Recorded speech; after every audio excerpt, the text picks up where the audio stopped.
हर हर महादेव। जय हिंद, जय भारत, वंदे मातरम। मेरे प्यारे दोस्तों, आज मैं आप लोगों को क्लास 10वीं का जीव विज्ञान से संबंधित वीवीआई क्वेश्चन लेकर आया हूं, जो आगामी 2027 एग्ज़ाम के लिए यह वरदान साबित होगा। और यह सारा एनसीईआरटी आधारित क्वेश्चन है। आप देख सकते हैं, यह भारतीय भवन का जीव विज्ञान है ना, जिसका लेखक है बनर्जी वर्मा शाह श्रीवास्तव। प्रकाशन भी देख सकते हैं भारतीय भवन। अच्छा, आप चलते हैं टॉपिक पे। आपका देखिए, आप देख सकते हैं टॉपिक है आपको ऑब्जेक्टिव और सब्जेक्टिव, इसमें दोनों हैं। कहने का अर्थ हुआ, इसमें ऑब्जेक्टिव टाइप का क्वेश्चन भी है और सब्जेक्टिव टाइप का भी क्वेश्चन है, जो आगामी परीक्षा के लिए आपको वरदान साबित होगा। हम अपने पूरे विश्वास के साथ कह सकते हैं कि इससे प्रत्येक साल कुछ न कुछ क्वेश्चन पूछा जाता है। इस चैप्टर का नाम है जैव प्रक्रम, है ना। तो चलिए अब हम टॉपिक पे चलते हैं। टॉपिक आपको हो गया, एक कोशिकीय जीव का उदाहरण बताइए। अमीबा, पैरामीशियम, यूग्लिना तथा क्लेडोमोनास, ये सभी एक कोशिकीय जीव हैं।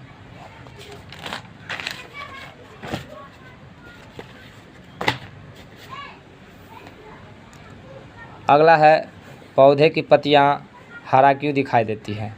दोस्तों, यह बहुत ही इम्पोर्टेंट क्वेश्चन है, जिसे हम वीवीआई कहते हैं। वीवीआई का मतलब होता है वेरी वेरी इम्पोर्टेंट।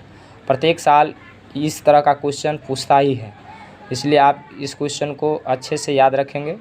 पौधे की पत्तियां हरा क्यों दिखाई देती हैं, तो आप जानते ही होंगे, पौधे की पत्तियां में क्लोरोफिल या पर्णहरित पाए जाते हैं। इसी वजह से पौधे की पत्तियां हरा दिखाई देती है। अगला क्वेश्चन है, पोषण की कितनी विधि होती है, नाम बताएं। पोषण के मुख्य 2 विधि होती है, स्वपोषण और परपोषण। स्वपोषण को इंग्लिश में एट्रोट्रोपिक न्यूट्रिशन कहते हैं, परपोषण को हेटेरोट्रोपिक न्यूट्रिशन कहते हैं। अब स्वपोषी जीव का नाम बताएं। तो आप जानते ही है, स्वपोषी का मतलब होता है स्वयं पोषण, अर्थात जो स्वयं अपना भोजन बनाता है। जैसे में हरे पेड़ पौधा स्वपोषी जीव है। अगला है, पौधे को स्वपोषी जीव क्यों कहा जाता है। तो अभी बताए हैं कि जो अपना भोजन स्वयं तैयार करते हैं उसे हम स्वपोषी कहते हैं। जैसे में हरे पेड़ पौधा। अगला क्वेश्चन है, पौधे की पत्तियां में क्लोरोफिल कहाँ पाया जाता है। तो पौधे की पत्तियां में क्लोरोफिल क्लोरोप्लास्ट में पाया जाता है। अगला क्वेश्चन है, परपोषण किसे कहते हैं, उदाहरण सहित लिखे। तो आप जानते हैं, पोषण वैसा जीव जो अपने भोजन के लिए अन्य जीवों पर निर्भर रहती है, उसे हम परपोषण कहते हैं।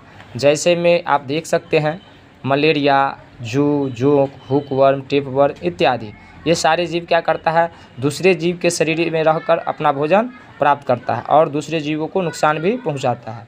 आप देखिए, हुकवर्म क्या है। तो हुकवर्म का मतलब, वर्म का अर्थ होता है कि चाली, अर्थात पेट में होने वाली कीड़ा, उसे हुकवर्म और टेपवर्म कहा जाता है। मलेरिया आप भी जानते ही हैं कि मलेरिया जो है आपको मादा एनोफिलीज मच्छर को काटने से फैलती है ना। अगला वीवीआई क्वेश्चन है, पोषण के कितने प्रकार होते हैं, नाम लिखे।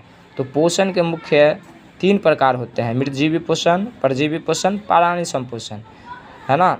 अब है, मृतजीवी पोषण किसे कहते हैं, उदाहरण बताएं। तो पोषण की वैसी प्रक्रिया जिसमें जीव अपने भोजन के लिए मृत जीव सड़े गले पदार्थों से प्राप्त करता है, उसे हम मृतजीवी पोषण कहते हैं। दोबारा फिर से सुने, पोषण की वैसी प्रक्रिया जिसमें जीव अपने भोजन के लिए मृत जीव या सड़े गले पदार्थों से प्राप्त करता है, उसे हम मृतजीवी पोषण कहते हैं। जैसे कवक, बैक्टीरिया, जीवाणु, प्रोटोजोआ इत्यादि।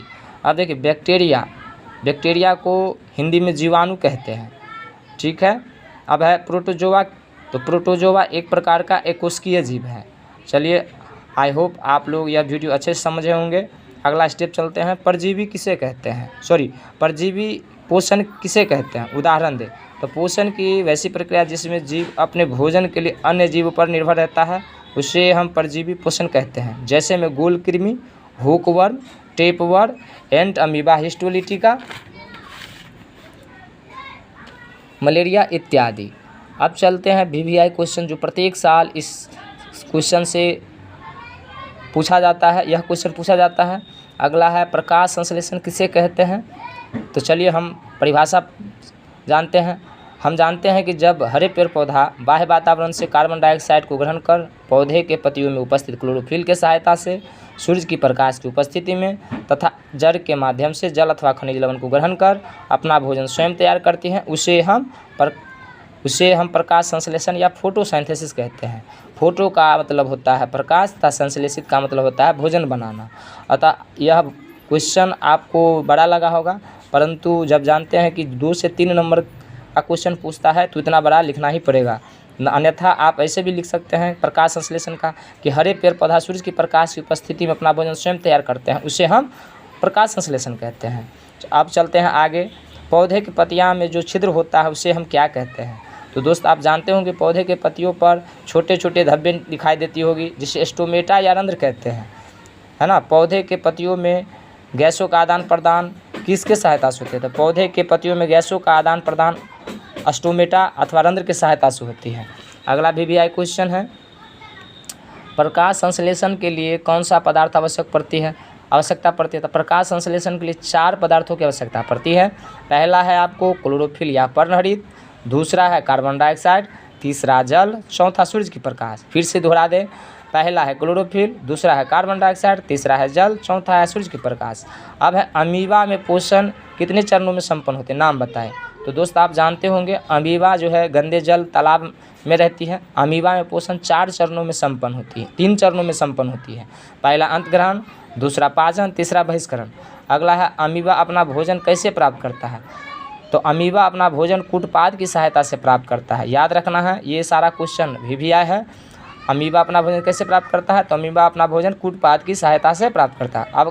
अब अगला क्वेश्चन, अमीबा कौन सा जीव है? तो अमीबा एक कोशिकीय मृदुजलीय जीव है। मृदुजलीय जीव का अर्थ होता है जो गंदे तालाब जल में निवास करता है। अब आगे चलते हैं, किस जीव का आकार चप्पल की तरह होती है? तो आप जानते ही होंगे, यहाँ फिगर भी देखते होंगे, पैरामीशियम जीव का आकार चप्पल की तरह होता है। यह भी एक प्रकार का मृदुजलीय जीव है जो तालाब में पाई जाती है। अब ये फिगर देखिए, पैरामीशियम है, पैरीमीशियम का है। पैरामीशियम के अगल बगल से आप देखते हैं सीलिया पाई जाती है, जिसे सीलिया फ्लैजिला कहते हैं। इसके सहायता से पैरामीशियम पानी में तैरती है ना। अब है मनुष्य के भोजन का पाचन कहाँ से प्रारंभ होता है? तो मनुष्य में भोजन का पाचन उनके मुख गुहा से प्रारंभ होती है। अतः आई होप आप लोग यह वीडियो अच्छे से समझ गए होंगे, है ना। तो इस वीडियो को यदि आप अच्छे से समझे होंगे, जाने होंगे, है ना, तो आप क्या करेंगे, इस वीडियो को लाइक, सब्सक्राइब और शेयर जरूर कीजिएगा।